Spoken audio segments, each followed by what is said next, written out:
Hear about that Christian school, Vermont Christian school? Girls basketball team refused to play against the other team because the other team had a dude on it who was pretending to be a chick. That school has now been banned from future tournaments. Just a heads up as we wade into this horrible culture war, this assault on really every part of our country, including women. They're going to punch back. It's going to be difficult. It's going to be uncomfortable. Let's ask Taylor about this. Joining me now, Taylor Silverman, competitive skateboarder, actually finished and competed against a dude. Taylor, before we get to what happened with you, this is a story with this Vermont school that's going to play out now for years to come. Even a girls' high school basketball tournament is going to somehow become part of the culture war now because parents don't want their baby girl to get elbowed in the face by some monster. Well, I think that the school really tried to do the right thing by forfeiting the game in order to protect their players' safety and to respect the girls so they wouldn't be put in an unfair situation and be made a mockery of, essentially. But unfortunately, they were hit back and they have been banned from future competitions. But I don't think this is going to be the end of this story. It actually reminds me a lot of a story from last year where Blake Allen, a high school volleyball player in Vermont, spoke up about a male who was using the women's locker room and she was uncomfortable. There had been some comments that made her uncomfortable and she was actually punished for it. She was suspended from school. And what happened that followed was they actually filed a lawsuit and immediately the school pulled back and they apologized. It's amazing what happens when you actually punch back. These people are not used to this. Okay. Tell me about your story. What happened with you?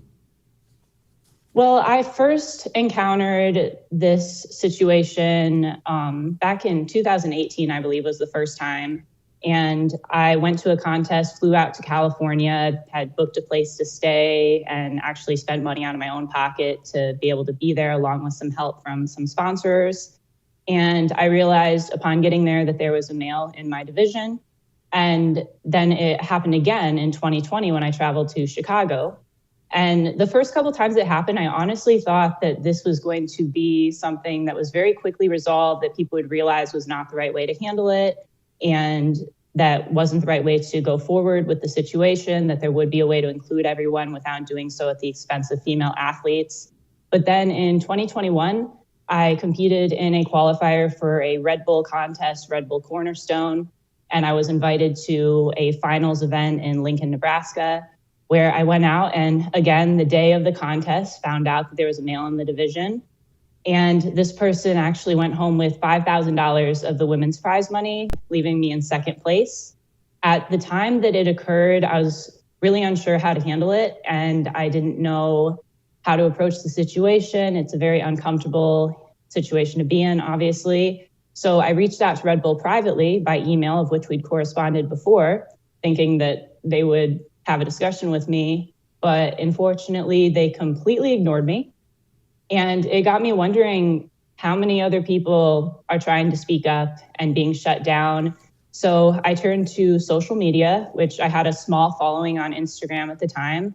And I posted all the details of what had occurred along with the email that I had sent Red Bull that was ignored. And that post went viral immediately, which was not what I expected, but I quickly realized how many people are really concerned about this issue and how often it's happening in other sports aside from skateboarding.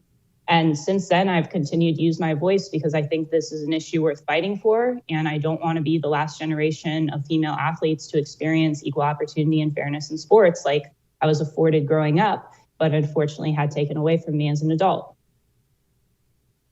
I never even considered that. Boy, that's quite a way to put that. The last generation of females that have their own sports. Golly.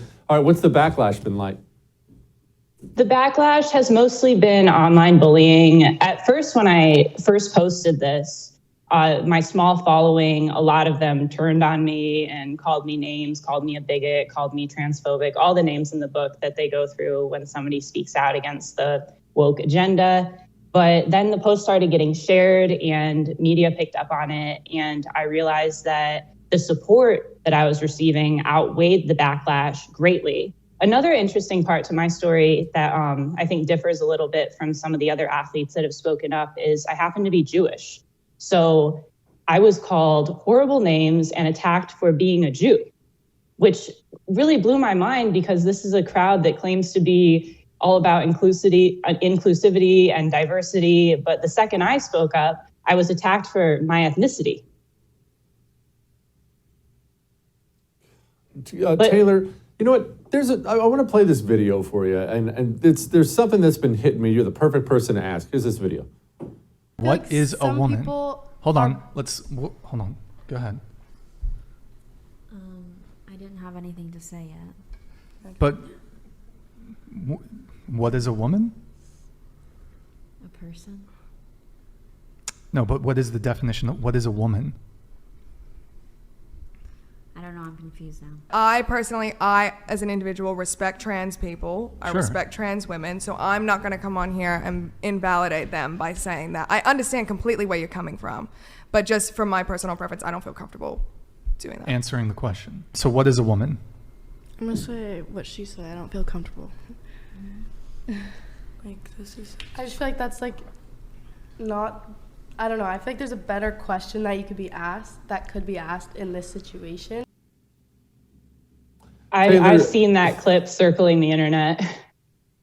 And here's what hits me, and I understand that's totally easy for me to say. What hits me is how few women have stood up and done what you do. I know there are some and there are more now, which is why I applaud you for it, because that inspires people to do it. But I can count them on two hands, if I even need more than one hand, the women that have come up and stepped up and said, no, enough is enough. I'm not going to be erased. I'm not going to live in a world of make-believe. Why haven't there been more, Taylor? Because everyone in the world knows that's a dude, right? Everyone in the world knows. I don't care what words people put on it. Everyone looks and sees the exact same thing, and yet the percentage of the population is about that high that will say it. Why aren't there more? It's really heartbreaking to see how many young women especially are afraid to state an obvious fact that women are adult human females. We are females. We have XX chromosomes. And I think the reason why there's hesitancy in saying so publicly is because they see the backlash that someone like myself has faced. And I even had a lot of fear before I spoke up, wondering what this was going to mean for my life, for my future. But I felt an obligation morally to speak up, especially having been in second place and having been in a contest where there was thousands of dollars involved. I knew that my story mattered and people needed to hear it. And if I didn't say anything, no one would know that this happened. But what I want people to know is the bullying and the dogpiling that you see online isn't real life. In real life, I have gotten nothing but support. I literally got job offers for this. I actually took one of them, and now I work out at Timcast, which has been a dream job for me. And I've had tens of thousands of people reach out by private message to tell me thank you for speaking up, because they've been waiting for someone to use their voice, and they're scared of consequences like, being doxxed, losing their job, having retaliation against their own children or themselves. And I can understand that, but the fear mongering that we see is a tactic that's used to silence us. And the more people who stay silent, the longer this lie can be painted that we're the minority here, when in fact, the majority of people are actually on our side.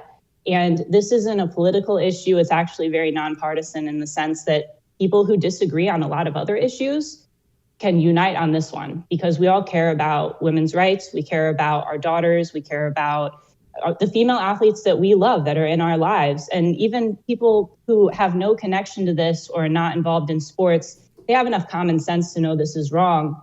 But I'm hoping that more and more young women especially begin to realize that they should be able to answer a question like that and have the self-respect to do so. And you can do so and still respect somebody who struggles with gender dysphoria and may want to present a certain way or make decisions in their own lifestyle to live a way that makes them more comfortably. This isn't meant to be hateful towards anyone, rather to protect female athletes and the integrity of sport.